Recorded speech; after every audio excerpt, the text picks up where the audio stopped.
So let me tell you again, just about me. I did spend a lot of time teaching. I was actually doing the math, and I kept on saying 20 years. It's been about 25 years now. I started in K through 12, and then I taught at higher education. And in fact, I was teaching at FIU while I was teaching in K through 12 over the summers. That was like my summer job. And I taught at ENC 1101, ENC 1102 with my master's in English. So I taught a lot of literature courses. In fact, those are the courses that I've always taught. It's been the ENC 1101, 1102, and literature. I did get my PhD in instructional design and technology at probably the best time ever. This is horrid to say, but you know, I thought, oh my God, I'm never gonna be able to find a job. And I've been so fortunate because instructional design has become kind of the, you know, the way that we think about and do the work, right, through technology, and thinking about how to integrate technology and instruction, because this is the environment that we've been tossed into, which I think actually, if there's one good thing that we can say, is that it's afforded so many possibilities and opportunities because we've had to take the leap. I served as instructional consultant for FIU's Center for Teaching and Learning, and I lead the We Learn 366 Institute. And both of those programs are all about course redesign. But again, you know, I'm taking the administrative hat off. This is just me talking as a faculty member. What I want to share with you today is actually my experience with Slack. And because, you know, I do have that research kind of voice, or the researcher voice always dying on, you know, at me, and always kind of reminding me, getting my ears perked up about the research. I did go out and interview a couple of faculty members, and I did curate some of those voices, and I will share some of those voices, and of course student voices, which, you know, it's what it's all about. So we'll share what they feel and what their experience were in terms of Slack, and Slack as it compares to other tools and other communication systems. Okay, so why does any of this matter, and why am I even presenting on a communication platform? And basically, it's because effective communication is essential for learning. Even if you think like in terms of the written text, right? If the text can't communicate the ideas logically, effectively, in an engaging manner, it's really difficult for us to learn. But more than that, at a distance, communication seems to have this paradoxical quality, right? Because communication is difficult and challenging with distance, in terms of faculty communicating with students and students communicating with students, and that's a big one in distance learning. But at the same time, and this is where the paradox comes in, we have so many tools available in terms of technology that could facilitate that process and those exchanges. And so, okay, so communication is central to the success of learning communities. And if we're building learning communities, and by the way, my PhD work in instructional design and technology, believe it or not, incorporates learning communities. And I worked for a very long time, for 20 years, in the National School Reform faculty. I was part of the National School Reform faculty, building and creating, sustaining learning communities of educators across the nation. So that work is very, very near and dear to my heart. And I believe in, and what I mean by learning communities in this sense of the word is collaborative structures where students are actually taking on and owning the work and asking those questions and engaging in those conversations with each other in that dialogue to actually help each other learn, right? They're asking the questions and they're answering each other's questions, and they're kind of, you know, digging through and trying to find questions on their own. And so learning communities obviously require then communication patterns that are meaningful and rewarding, because if you don't have things that are meaningful and rewarding, you don't want to engage. And so most virtual learning environments, what I have found, I don't know if you guys would agree, but what I have found is that they replicate the traditional face-to-face models. And that is unfortunate because, for example, and I'm just going to share this quick anecdote. I was in an instructional design and technology track that was a fully online program. And I always thought it was always so baffling to me that I was building these systems, because this was what my course required, right? My objective, my final outcomes was me kind of investigating the latest tools and creating this really motivating and engaging environment. But then when I came to the classroom, I was doing the traditional like this is the discussion post. You have to respond to 2 people. You have to have 2 outside sources. And I'm like, you have to respond by Wednesday to at least 1. Like very rigid, controlled systems. And so what happened is communication was never organic. It was never fluid. It was always prompted. It was very controlled, and it wasn't natural because that's not this, right? That's not how we communicate in real face-to-face. So no matter how much we try to replicate the face-to-face, we seem to be failing. At least I felt that way. And by the way, I do want to say that I've had a lot of experience in both management systems in terms of Blackboard, LMS, and Canvas. So beyond that, I mean, I know Moodle and things like, but those are the 2 that I have tried this having these communication structures and having outside apps and applications trying to facilitate those conversations with the students. Okay, so before I go any further, what I'd like to do is actually have a conversation with you and open it up, because I want to keep my word about having an exchange. How do you right now? Well, first, I don't know how many people are in education and teaching, but even if you're not in teaching, even if you're thinking about businesses, or if you're thinking about just the way that you communicate with family members, what are the tools that you communicate with? What is it that you use? And what are some of the strengths and weaknesses? And we can talk about it, or if you don't want to talk about it and you feel more comfortable chatting, and you could just share one strength, one weakness. And what I mean by a tool would be something like, okay, email. I use email. This is what I use, and this is how I communicate with my students, or with, I don't know, with my boss. And here's the strength and the weakness. If you could, or if you can just think of a strength or just a weakness, that's fine. But if we could have, I'm going to open it up to you, and let's kind of try to have a conversation about that. That would be great, because then I know how many people have tried Slack. And if you haven't, what have you tried? Okay. So anybody? I'll wait for chat. Well, this is Gabby Booth. I can Gabby. start. Of course, I use email as well, but since about 2019, I've been using a Google phone number. So I don't give out my actual cell phone number. I went on Google and I got myself a different number, which this number is hooked up to my cell phone. So my students can call me, and this is maybe the disadvantage, day and night, and even during spring break. So we're on spring break right now, and I've gotten phone calls from my students, and I actually told them, hello, it's spring break. But students really appreciate the aspect that they can get in touch with me, and also they can text me, and if it's a quick yes or no answer, I can text them right back. So they really like that interaction they have with me with the Google phone number. That's awesome, Gabby. I'm so glad you brought that up, because one of the things that I realize is that a lot of people, the negatives of Slack is that it's very intrusive, but Slack has a lot of ways to control that. And obviously, I mean, I'm going to be honest. I think that's such a great problem to have, right? That your students want to reach out to you. So often the opposite is what I hear, right? When I work with faculty, I hear nobody comes to my office hours, or I have to. They only come when I tell them you need to come because you failed something. It's almost like it's a mandatory session because we need to work on what's going on in this class. So thank you so much for sharing that. Email, and then Google phone. I love it. Anything for student to students, like for student to student interaction? Do you just like go to the LMS, or?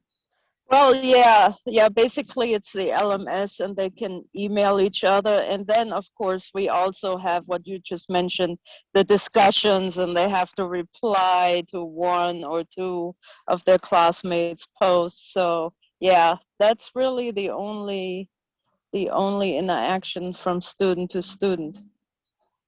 Awesome, thank you. And Jesse's saying our learning commons that TCC uses Mongoose To tech students. Awesome. And how does that one, like, is a strength and a weakness to Mongoose? I'm not familiar with Mongoose, so you forgive me, but for example, can you guys send large files, videos? Can you send, I'm not sure how that system works, but so I don't know if somebody else wants to, or Jesse can share. Hi, Jesse. Hello. Yes. Yes to everything that you just said. I per se don't use Mongoose, but our department uses it. Our academic coach, she uses it all the time. She sends files, group, text messages to the student, individual. Yeah, we use it all the time in our department. Awesome. Wonderful. Can students then interact with each other, or is it mostly to get them information? It's I'm going to mostly look it up. It's mostly Yeah. to get Get information them to information. students, to let them know the services that we provide, and to Perfect. communicate with them that way in that aspect. And Perfect. also, our department, we have something called Teams, and we communicate with that, chatting throughout the whole day.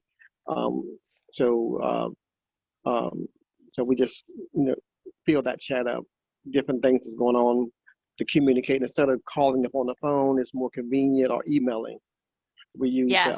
Teams for And I chatting. have to say that Teams is probably the one. Actually, there's like a bunch of articles that just came out about, will Teams kill Slack? And I almost didn't present. I'm totally transparent all the time, but I almost didn't present this piece because I thought that our students at MDC, okay, I haven't taught at MDC, but I thought that our students at MDC had access to Teams, and then I realized that no, that the internal structure in terms of the staff and the faculty have access to Teams, but in my understanding, not the students. At FIU, it's the same, right? We have access to Teams, and we have access to other systems, but the students don't. They have to go through Canvas, and then Zoom is embedded into Canvas. But Slack is most like, if I had to compare them, most like Teams, not WhatsApp, not other texting. Even though it has that feature, it's most like Teams, because Teams can do so much more. I think so. Thank you, Jesse, for that. And then John said something, and I'm just going to read it. And then if you guys don't mind, if you don't have anything else, we can move to Slack. So John says, for quick and informal chat with my team, we have been using GroupMe. Yes, and Advantage phone numbers are shared in that. So that's the advantage. Advantage, you can mute any and all channels, absolutely, and that is also in Slack.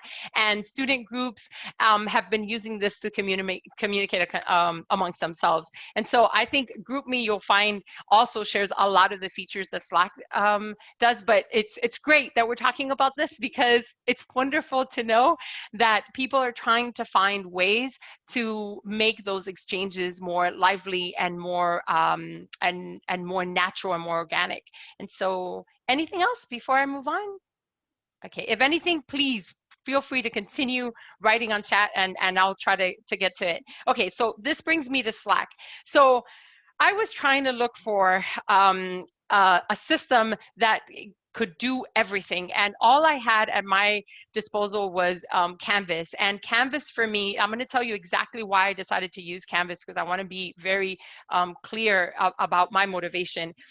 We were in the middle of the pandemic. I was starting for the first time to teach Lit 1000 to the dual enrollment population. I'm sorry. The dual enrollment population. And one of the things am I screaming? Is that what my mom is saying? No, no.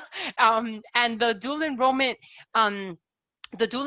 students, I didn't know how it was going to work in terms of being infused with K through 12, because K through 12 was using Teams and some other pieces. And I thought, oh my God, and then they have to be on Canvas. And so I was really careful, because I didn't want to overwhelm them with technology. But at the same time, I wanted to give them an opportunity to have exchanges just in case. And this was really my main motivator, just in case something happened with Canvas and they couldn't get to Canvas. I do have to say this, it did happen. I had 2 students that took 4 weeks to get enrolled into the FIU system because of things that were going on. And in fact, I had heard that that sometimes happens, and they didn't have any communications available or any line of communication available except email and Slack.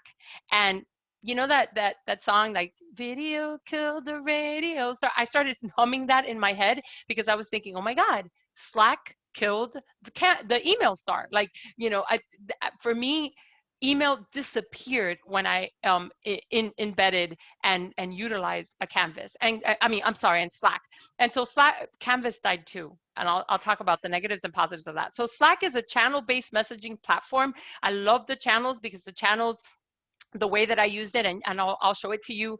I based my modules through the channels, and you could do it topic-based, theme-based, week-based discussions. You can have the channels be group-based. If you want to have teams of students working together throughout the semester, you can have them in specific private channels. So the channel-based messaging system and messaging form is so much better than just, you know, like like chronological order, like the latest goes on top. That this organization, channel-based organization, is, I think it's so much better in terms of organizing content and organizing discussions and keeping things in a place where students can access them quickly and you can access and control kind of the flow more easily, I guess. And then it sends instant messaging, and this goes to Gabby's point about being accessible. They love the instant messaging. You can share files. I do have to tell you, there's a 5 gig limit on the the free version of Slack, so that can become problematic if you're going to use Slack all the time and archive all your classes. And then you can search through conversations. I love the search features on Slack because you can search through students. So you know, I search for Cassandra, I get all the things that Cassandra said in every thread and every channel she participated in. I can search for theme, and I get every, you know, keyword that connects to that and everything that everyone said. I can search through files because I can go through files, and I'll show you what this looks like. And also you can add apps, you know, you can integrate so many apps into it and conduct, of course, voice and video calls with screen sharing and screen drawing features like Zoom. I need to pause there just to say, I didn't use this feature. And when I use Slack again, and I will be using Slack again, I will be implementing this feature because I use Zoom because Zoom was embedded in Canvas. And my faculty members who talked to me about using Slack and some of the ways that they use Slack for video loved it. Loved the exchange, and they found it lively, and I don't know, for some reason they said it worked better. Actually, I will tell you why I think that is. I do want to say, without getting too much into the history of Slack, that it was created by a gamer. So Stuart Butterfield, I know Butterfield, was creating a game called Glitch, an online game. And, you know, the Glitch didn't go very far. It bombed. But he wanted a communication app that would help his team communicate more kind of effectively and would be more engaging. And he created Slack. And lo and behold, you know, even though the game didn't do so well, Slack took off. And I do think that because he was a gamer, there's something about Slack and even Discord, which is like the Slack cousin, I guess, the Discord system, that students who know games and gaming, I'm a gamer, so but I didn't know Slack. I knew Discord, I didn't know Slack, but it's seamless for those students as well because they connect. And you're going to see in some of the student voices, they connect to Discord and they say, I know this, I know how to work this. So it feels natural for them, and it seems personal for them, familiar, friendly to them. And so here's what I learned while slacking. And I'm obviously not gonna, I'm gonna take you directly to, I'm not gonna click on this, it's just gonna take me here. So I will switch over. So this was I only used Slack once. I know, right? I'm sorry, I'm not an expert on Slack, but I was very excited about it. And again, I wanted to share what I learned because I will be using it again. And I have gone through a lot of systems and tried a lot of things to get these kinds of exchanges in the classroom in a digital environment. And so what I did was I created, for Slack, you create what's called a workspace and a workroom. And because remember that Slack was business oriented, so a lot of the videos are about you know, how to use this in the business world. The videos are amazing, and I'll go through some of the videos later. And so what I did was, when I set this up, I set it up through exactly to mimic my modules. So in my Canvas shell, I have, and my modules are kind of on a weekly basis, but they're also thematic. So you'll notice that week 6 and 7, the other over here, and I don't know if you can see this, the other over here, there's 2 weeks where we talk about the other and what the other represents in literature, and we delve into that. But what I noticed is from the beginning, right, from the beginning, my introduction piece in Slack, and this is how you do it, right? You open the workroom, you give it a name, and then you do have to invite all the students. So you need an email. You don't have to use their MDC or FIU or university email. It could be a personal email. I did have faculty members who were worried about giving because Slack isn't as controlled, right, and doesn't have as many privacy, I guess, settings and constraints as something like Canvas or Blackboard that's being used through the university, they preferred students to give, you know, like a Yahoo or a Gmail account to connect it. And then once you invite students in, they all become part of that workspace or that workroom. And then when you create a channel, it asks you if you want to have everybody join this channel, or if you just want to join some people so that you can make those groups and all that. And so for this one, for example, I had 49 students in this week 1 introductions, and I asked a question. And my question for the class, I actually asked 2 questions. I was getting really carried away. And my question was, which painting from Hopper or Storch do you feel is the best representation of our time? And I wanted to see, I didn't want to give them something heavy, even though I did give them a piece of writing. And this is at the beginning, and I didn't really know, like, oh my God, like, what did I put on Canvas? What did I put on Slack? So I had the article that connected to this on Canvas. I learned very quickly that they weren't, I was looking at my data analysis, right? I was looking at the analytics, and I learned very quickly they were not using Canvas. They were only going to Canvas for grading. Everything else, because this doesn't have grading, right? This doesn't have attendance in there. It's not an LMS, but for everything else, everybody was checking on here. And so I started having to put, like, even like the resources that they needed, I had to actually start posting on here because they weren't going to Canvas to look for it. And even my actual sessions that I was recording on Zoom, I had to paste in here because this is where they were going to look for sessions. Like, Canvas died. Again, talk about, you know, students just really loving this space. And so it looks really good in mobile phones. It works really well. You can link, you can actually mention individuals, and it pings and it notifies them unless they have the notifications off. You can do that. You can have conversations that go directly and are tied directly to individuals, directly to responses. You can, here's one of the things that I love, you can, of course, and this is where the social media and the kind of whole idea of, I mean, Messenger does this as well, I guess, and probably so does GroupMe, right? That the idea that they have their little emojis that they can respond with, they can forward it, they can share it. I can also save it. And so for one of the things that I started doing, for example, and I love this feature, is that I started saving some of these responses that I loved, that were for me, like, you know, really exemplary writing and connection between their arguments about why they chose this particular artwork, because that's really what I was gauging, right? I was checking how they can argue and give evidence for whatever opinion they have, whatever interpretation and analysis they're constructing in their head. And so if you go to saved items, you see, like, these are all, you know, the pieces that I really thought, oh, I want to share these with students. And I did use these as models, and I shared, so it allows me to do that. So anyway, it has a lot of really, really neat features. You can, it has a file browser feature. You can see everything that has been uploaded, pictures, videos, everything is on here. you know, the Zoom sessions, like I said, are on here, and students have all this accessible too. So if they just want to go directly to the files, they can do that. So this is, so Slack is this environment where what ended up happening with me, at least, is students started by at the beginning, they found it really easy to engage, which I thought, oh, there's going to be a learning curve. I was so scared. There wasn't.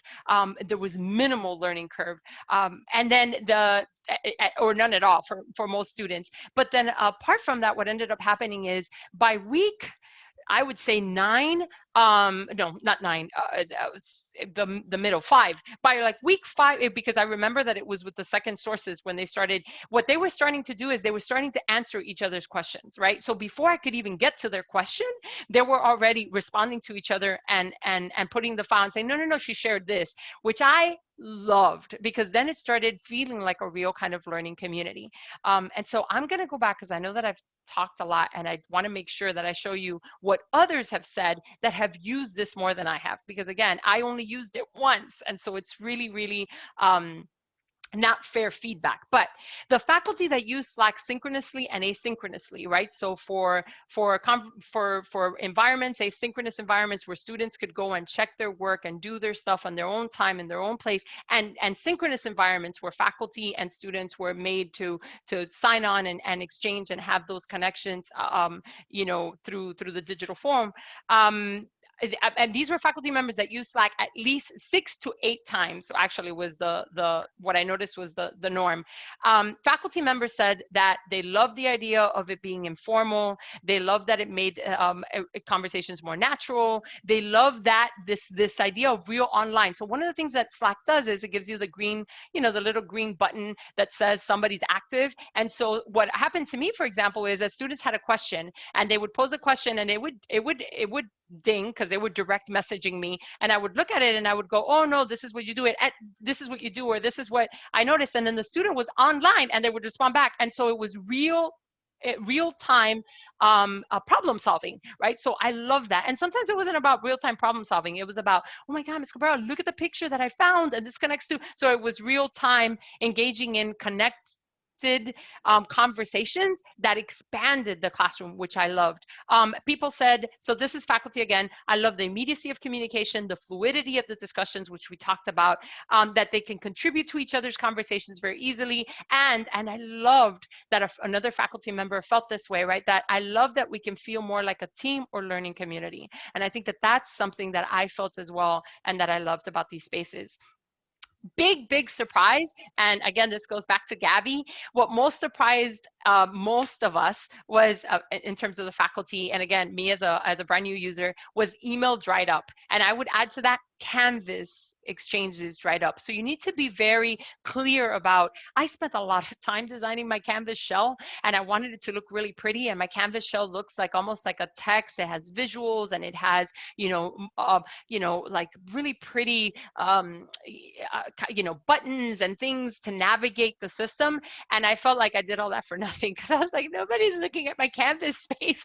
So I think that that's something that you have to kind of think about, how you want to use it, and are you okay with Canvas dying if it does die, and then how do you grade it? I was terrible.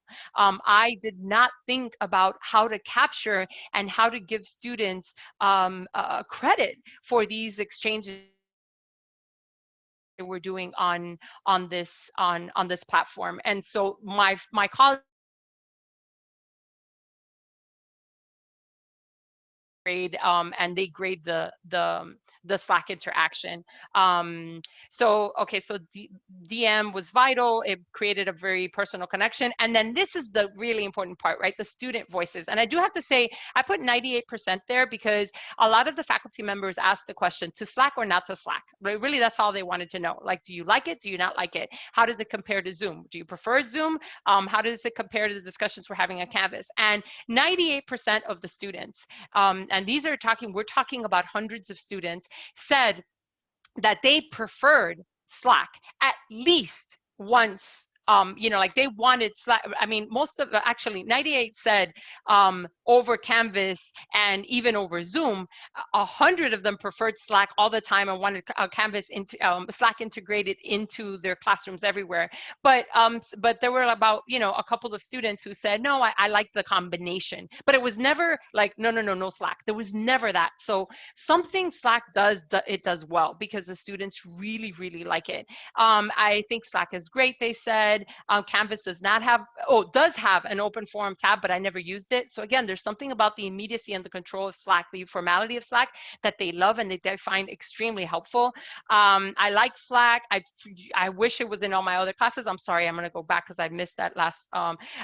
They like the idea of how it's organized and the interaction.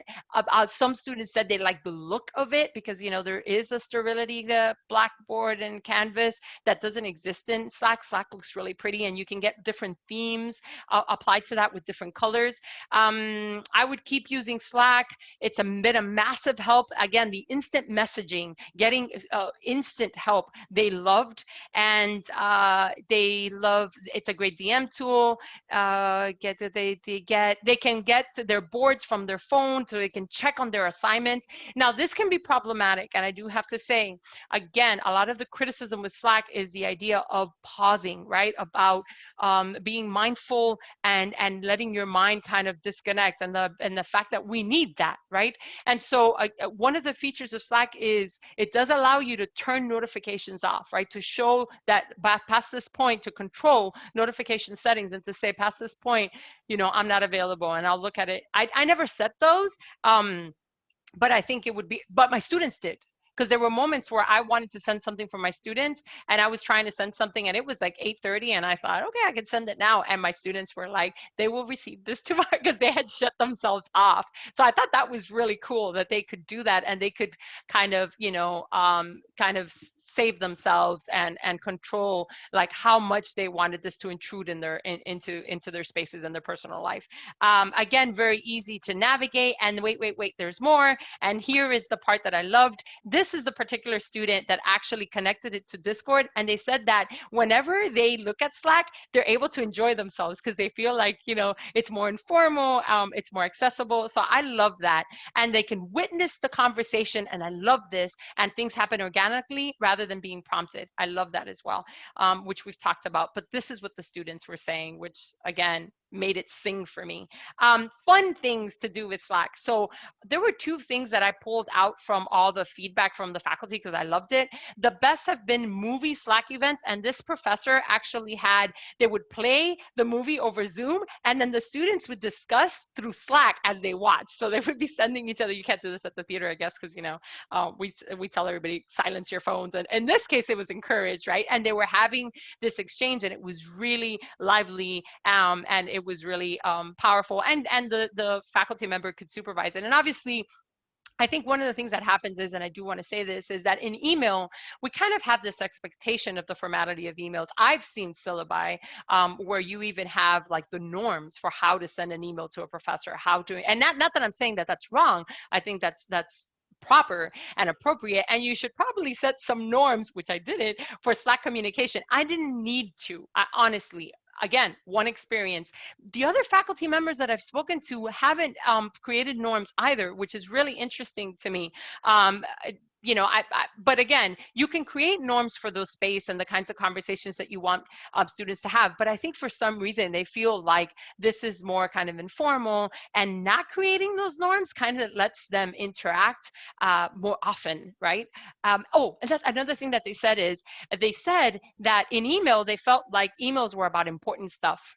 You know, how do you quantify that, right? And so, or qualify, I guess, in this case. So it was, but they felt that they could, you know, send a little Slack DM for any little thing. But sometimes those little questions that they think they have are actually big questions that are really important to ask. So I thought that was really interesting. Okay, and so that's the feedback from the faculty. You got mine. And then the last thing, that's it. And I don't even know where we're at. And I hope that, you know, I've less time for you guys. So Slack, you can find Slack on slack.com, but I do want to show you that there's a slack.com/help. One of the things that I love about Slack is that the tutorials are really accessible and they have so much available. So if you go to slack.com/help, you find all these videos and reference tutorials. Some of them are, again, centering on businesses, but you do have how to create a post, you know, how to use third-party apps, and you have a lot of videos, articles, everything on your workspace, the workspace that you're creating or the workroom that you're creating. Tips and tricks. It has, so it starts with Slack 101. I don't know if you can see this. I'm sorry. Let me make that bigger for you. It's so Slack 101. You know, collaborate effectively in channels. It talks about that. Videos on how to use Slack again. Reduce noise in Slack. Setting up Slack for work hours or office hours, right? So anyway, so everything is on here. It's really robust. A lot of educators are using it. In fact, the reason why, also another reason why I started using it at FIU is because they were talking about integrating Slack into Canvas. And I thought, oh, well, if they're already having that conversation, so there are a lot of educators that are actually posting their YouTube videos and taking all of us, right, the audience, through their own kind of problem solving and their suggestions and recommendations. And so with that, I don't know how we are, but so can you envision, I'd love to have a conversation about, can you envision using Slack?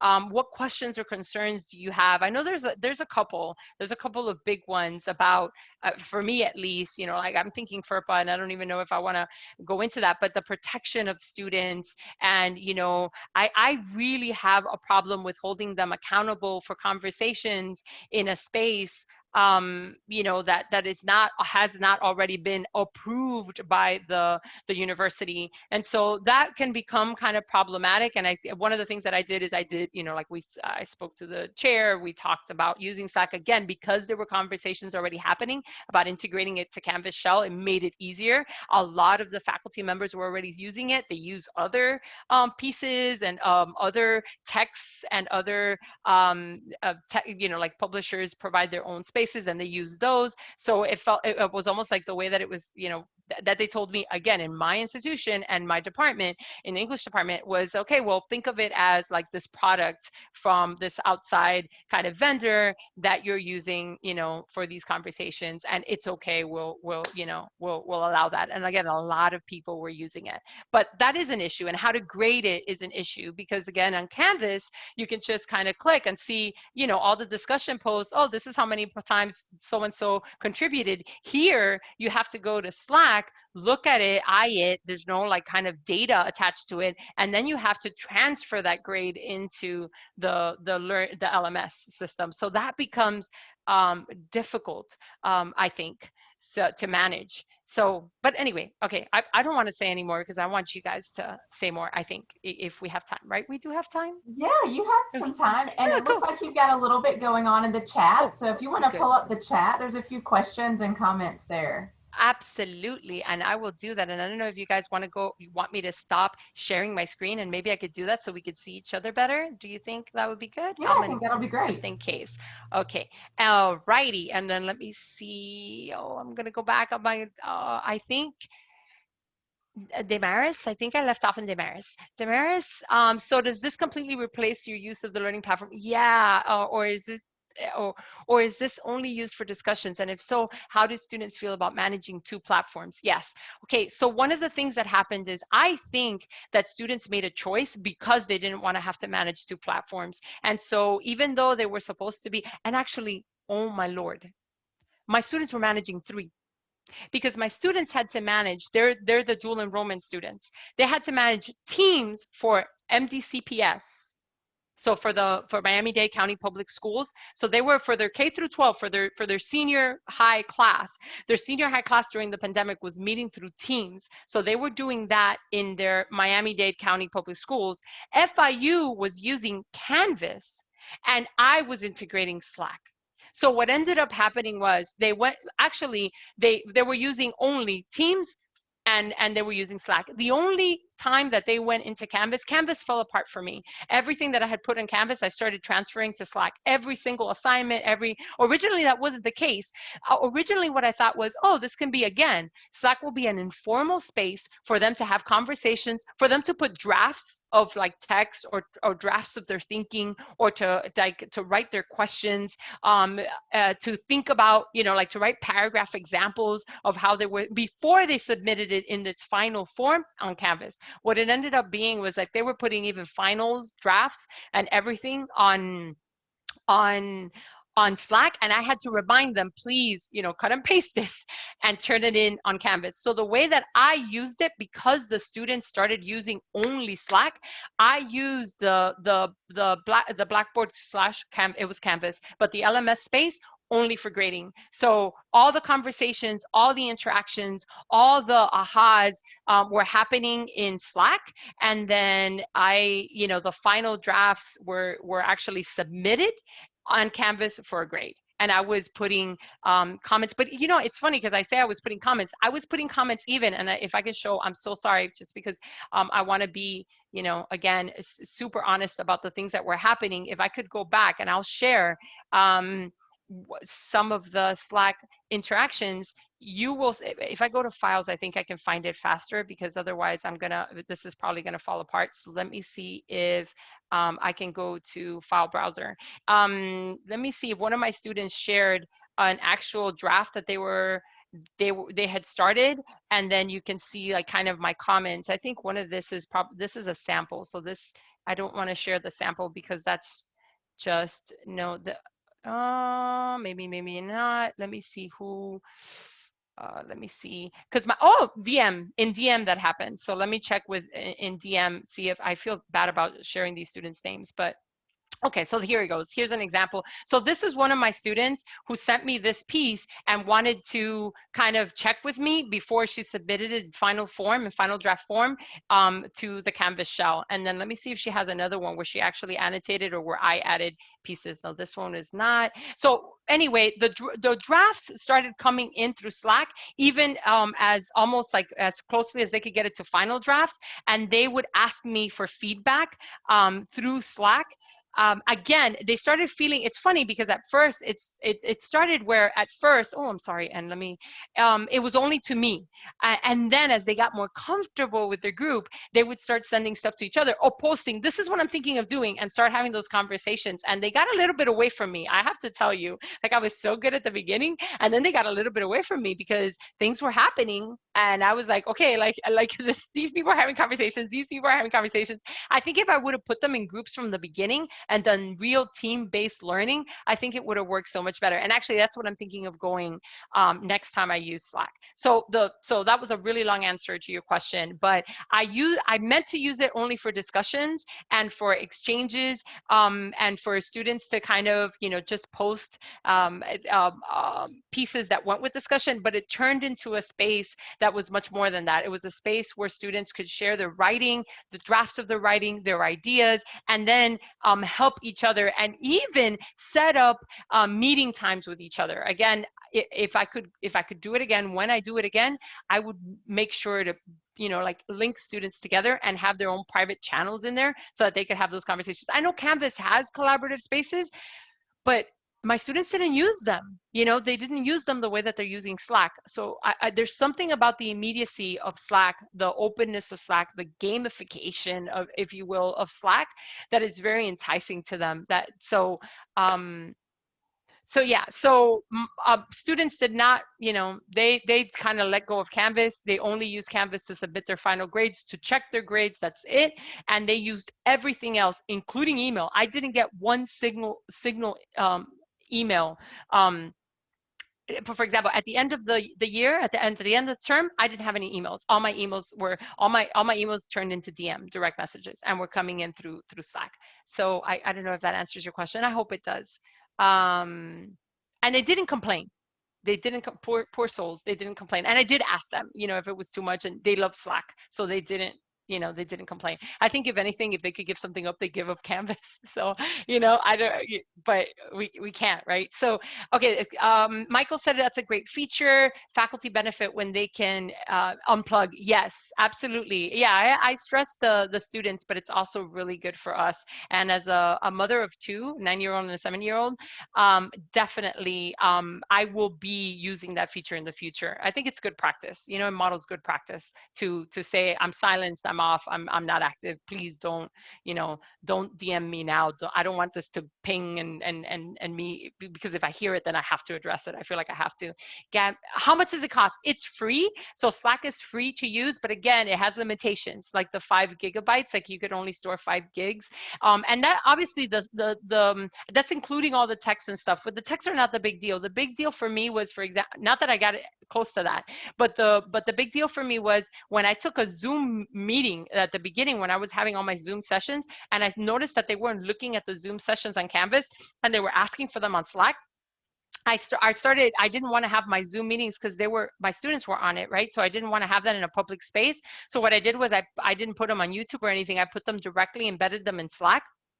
And that became that was a lot of, that was a lot of space. That took up a lot of space, but it is free. And then Michael, if a student does not feel comfortable using an open platform like Slack, do you provide alternative methods for participation? You know, it's really interesting because 2 of the faculty members, myself included, but 2 other faculty members who I spoke to were really worried about the introverts and how Slack would affect them. And actually, we have responses for them of saying, oh, I didn't think I was going to feel comfortable, and then they loved it. Here's what I think really, really resonated with them. What resonated with them was the DM. They did a lot more DM and direct messaging with each other than the other students. That made them more comfortable. But again, the group spaces where you can lock a channel, because you can lock a channel and make it just for that group, that made it much more comfortable for those students. So thank you, Michael, for bringing that up. It's an equity issue. But Slack does have ways to make students feel more comfortable about using, like, you know, the open space. It doesn't have to be that open. I think that's the thing about Slack that I like, right? So many choices. And I think choices, you know, actually, you know, you can leverage choices to be more equitable, right? So thank you for that. But no, I didn't have any students, again, feeling like it was too open and they were uncomfortable, because they found their way to use the platform in the way that they wanted. Actually, the student that said the thing about how I'm an introvert, I was really worried, you know, but I found it really useful, mentioned that they actually liked it better than the discussions in Canvas, because they felt like that didn't allow them for the more anonymity, the more the quiet space. Again, I didn't provide this student that I'm talking about was a faculty member who provided those locked rooms. I didn't. But my students, the ones that didn't talk a lot, just didn't they used the space differently, and Slack allows them to do that. So I guess that's what, I don't know, another really long answer to your question. I'm sorry, guys. Awesome. Thank you, Damaris. And Elka, I teach math and my students use formulas in their discussion posts. Ooh, is it possible to create a math formula in Slack? Oh my God. I don't know. That's a great question.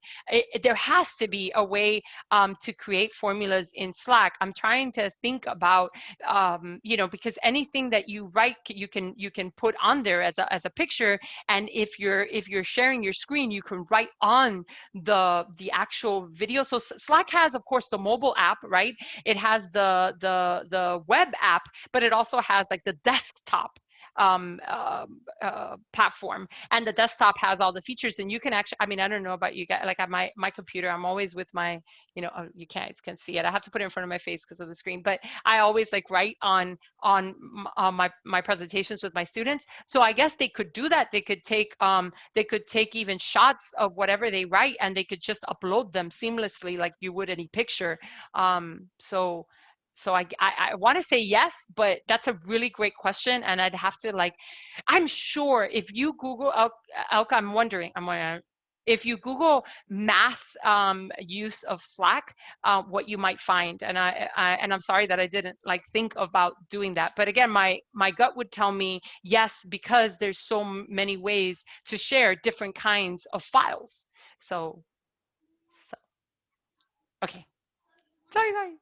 Okay, thank you. You know, now I feel like looking it up, but I don't think we have time to look it up right now. I should give you guys, I'm actually going to put in the chat, if you don't mind, my email, because as I find information or as other questions, you think of other questions, because I know this is a lot, and I think you should play with it if you're interested, and then figure out and you know, and see how you want to use it, or if you want to use it and why you don't want to use it. And actually, I would love to hear your feedback. So if this is my email at MDC, it's bcabrera2, the A is replaced by the 2, at MDC. The A goes to my mom, so if you do that, it's okay. We'll get to you. But if you have any questions, or if you're thinking about using it and you want more of the, you know, kind of like the challenges that I face, or like my recommendations for do's and don'ts, or you want to run something by me, or maybe not even through me, maybe through other faculty members, the voices that were included here, like Heather Blatt, these were faculty at FIU, history professors, English professors, no math. I had, you know, humanities. It's funny because now I'm thinking that but I could reach out and try to find other faculty members that are using Slack in the sciences and in the math, and see what, you know, what they're saying and how they're using it, and what students, more importantly, again, how students are interacting with it. So thank you for that. I hope that helps, Elka. And I think that Michael has raised his hand. Oh my God, Michael, I lost your hand. I'm Hi, so Dr. sorry. Cabrera. Hi. How are you doing? Michael Hi, McCurdy. Michael. I'm actually an instructional designer at Seminole State College in Florida. I also teach a few courses there as well. So something I was thinking about as you were talking about how you were trying to manage Slack in one hand, Canvas in the other, Yeah. and it's dual enrollment, so it's another layer, is for your benefit, not necessarily the students. Just something to think about is, since each channel has a unique URL that pops up, grabbing that URL from the Slack channel, and whether it's at the top of the assignment page or something, just placing that Slack URL in there, or even directly in the module, so you yourself have a quick access to that Slack channel when you're trying to go and balance adding the grades, right? I'm not saying students are going to go there, because it sounds like students might be using their mobile devices, but again, URL from the Slack channel, so you have a one-click shop instead of trying to remember where to go. Love it, Michael. I love that. And again, since I wasn't grading them, I kind of like, you know, I didn't even think of it, but thank you so much for that, because I do want to give them credit for those conversations. I have to be honest, I felt guilty at the end. I was like, how could I, you know, like, especially those students that were like, you know, the A-, and I thought, but I didn't say that I would give them credit for this. But they were so active. And so it was painful. It was again, it was a learning process. The first time we do things, obviously it's never, you know, it's never perfect. It's never perfect the 8th time, 9th time, 10th time, but, you know, we're learning as we go. But I do think that I need to give them credit for that. And I love that idea, because yes, you're right. I can, you know, cut and paste and have everything in one place. And actually, that brings up one of the faculty members that I was speaking to when I was conducting these interviews, said that she finds it very difficult now to have to bounce through emails and Canvas and Slack when she's composing recommendation letters for students. She teaches some grad school classes, some undergrad classes, and she said that now she has to manage like this other system of amazing evidence of students thinking and the kinds of work that they're doing. And she found that like a little like difficult, and didn't really know like how people are managing that. So I'm going to share this, if you don't mind. I will give you credit, I swear. Mr. McCurdy, I'm going to write it down. But I think that that's a wonderful idea, to try to see how we can bridge this until at least, or align them until we get, hopefully maybe Slack or something like it, an alternative like that, maybe embedded in Canvas, or Canvas starts doing that kind of, you know, work. So thank you. And I know that we're almost out of time. So did I miss anyone? Anybody else? Oh, Damaris found something for us. I think this app may also be a way to use formulas for math with Slack. Awesome. Oh, that's right. Oh my goodness. I forgot to say that, right? So Slack, you can integrate all these apps. And thank you guys, a learning community. That's what it's all about. Thank you for this opportunity. I really appreciate it. I mean, I've obviously learned so much. I hope you guys got something from it.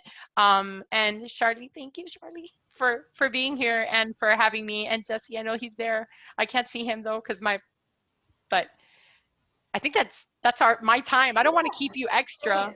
Thank you. I learned a lot from that. I come from the K-12 world, so I was in kindergarten, but I was thinking of so many ways that can just be incorporated across the board. Just a good communication tool, not just a good one, but one that people are going to use. Right. And that Right. it's going to be a positive experience as they use it. So, Right. So thank you for sharing Thank that. you. Thank And you. yeah, as time goes on, you may need another refresher on this. And So beware and be ready. I do want to tell you one last plug, and I'm so sorry to do this to you guys, but what I noticed is also, and I haven't investigated this, my students used it so much and it wasn't for a grade. And I know that, so much, I mean, we assign points to the things we feel are important, right? And students interpret that very well, right? They say, oh, 20 points versus 40 points, this is the important assignment. And so I wonder, and I will probably have to report back on what happens when I start assigning points and credit to the Slack environment, and how I manage that. And I would love to see, which I didn't ask, all the faculty members that are using it, how they're managing it, how many points they're giving for what kinds of interactions or what kinds of exchanges, and how that has affected the area. Because I'm a little bit worried about the platform becoming then again like rigid and formal, like there's such a thin line there. So anyway, but some more on that to come as we experiment together on this. But thank you. Perfect. Thank you for everything. Hi, Mommy. Thank you everyone for attending and for mommies being there. Bye guys, thank you for having me. Always a pleasure.